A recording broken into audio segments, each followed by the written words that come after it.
దేశంలో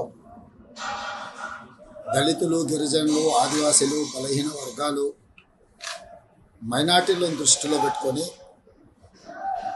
ఆనాడు డాక్టర్ బాబాసాహెబ్ అంబేద్కర్ గారు ఒక గొప్ప రాజ్యాంగాన్ని మనకు అందించడం జరిగింది. ఈ రాజ్యాంగం ద్వారా సంక్రమించిన ఎస్సీ, ఎస్టీ, బీసీ, మైనారిటీ రిజర్వేషన్లు విద్యా, ఉద్యోగ, ఉపాధి అవకాశాలలో వాళ్ళ అభ్యున్నతి కోసం కృషి చేస్తూ ఈనాడు వీళ్ళందరూ కూడా డాక్టర్లు, లాయర్లు, ఇంజనీర్లుగా, ఐఏఎస్, ఐపీఎస్లుగా రాణించి ఈ దేశం యొక్క ప్రగతిలో వాళ్ళు భాగస్వాములుగా ఉన్నారు. ఈరోజు భారతీయ జనతా పార్టీ దేశంలో 400 సీట్లు సాధించడం ద్వారా రాజ్యాంగాన్ని మార్చాలనే కుట్ర చేస్తున్నది. ఒకవేళ అధికారంలోకి వస్తే ఎస్సీ, ఎస్టీ, బీసీ, మైనారిటీల రిజర్వేషన్లు రద్దు చేసి రిజర్వేషన్ల రహిత సమాజంగా ఈ దేశాన్ని మార్చాలనే ప్రయత్నం చేస్తుంది. అందుకే 4 కోట్ల తెలంగాణ ప్రజలకు నేను విజ్ఞప్తి చేస్తున్నా.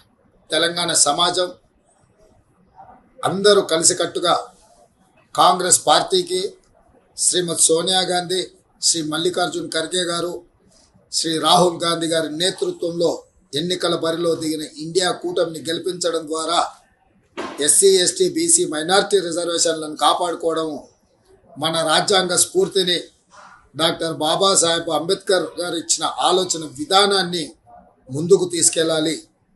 కాబట్టి మిత్రులారా, మీరందరూ కూడా కాంగ్రెస్ పార్టీకి అండగా నిలబడి 13 తారీఖు నాడు జరగబోయే ఎన్నికలలో కాంగ్రెస్ అభ్యర్థులను గెలిపించాల్సిందిగా మీ అందరికీ నేను విజ్ఞప్తి చేస్తున్నా.